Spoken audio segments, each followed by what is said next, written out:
ఆంధ్రప్రదేశ్ జలవనరుల శాఖలో గడిచిన 8 ఏళ్లలో పాలన ఆమోదం ఇచ్చిన ముందడుగు పడని పనులు విలువ 41,000 కోట్లుగా లెక్క తేలింది.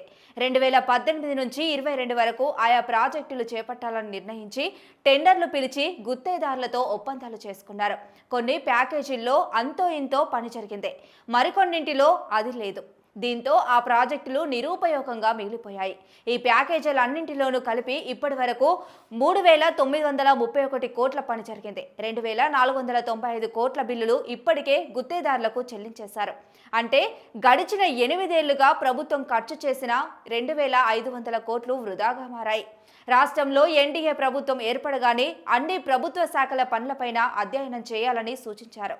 2024 మార్చి నెలాఖరుకు 25% లోపు పూర్తయినవి, అసలు పని మొదలు పెట్టనివి నిలిపివేయాలని ఆదేశాలిచ్చారు. ఆయా ప్రాజెక్టుల్లో ఏమేం పనులు ప్రాధాన్యమైనవి, ఏమి వెంటనే చేపట్టాలి, ఏవి నిలిపివేయాలో అధ్యయనం చేసి తేల్చాలని ప్రభుత్వం ఉత్తర్వులిచ్చింది.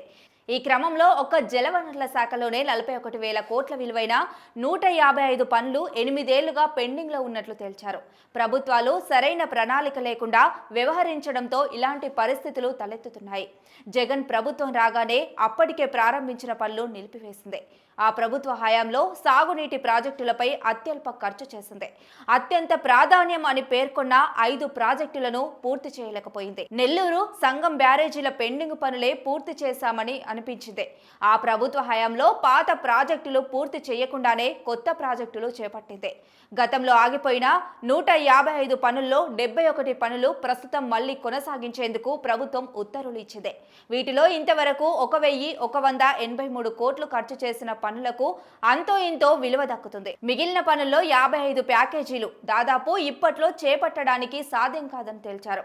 ఇప్పటికే 1,232 కోట్లతో పూర్తి చేసిన 31 ప్యాకేజీల్లో పనులు కొనసాగించాలా లేదా అన్నదానిపై ఇంకా చర్చలు జరుగుతున్నాయి. పరిశీలనలో వెల్లడైన విషయాలు గమనిస్తే మొత్తం 155 ప్యాకేజీల్లో 85 ప్యాకేజీల్లో అసలు ఇంతవరకు పని ప్రారంభించలేదు. టెండర్లు పిలిచి గుత్తేదారులతో ఒప్పందాలు చేసుకోవడం తప్ప ఎలాంటి పని చేపట్టలేదు. మరో 70 ప్యాకేజీల్లో పనులు ప్రారంభమయ్యాయి. ఇందులో 1% లోపు పనిచేసిన వాటి నుంచి 19% వరకు పనులు చేసినవి ఉన్నాయి. వీటిలో 37 పనులు కొనసాగించాలని ఇప్పటికే నిర్ణయించారు. 16 పనులు ప్రస్తుతం అవసరం లేదనే అభిప్రాయంతో ఉన్నారు. తుది నిర్ణయం తీసుకోవాల్సి ఉంది.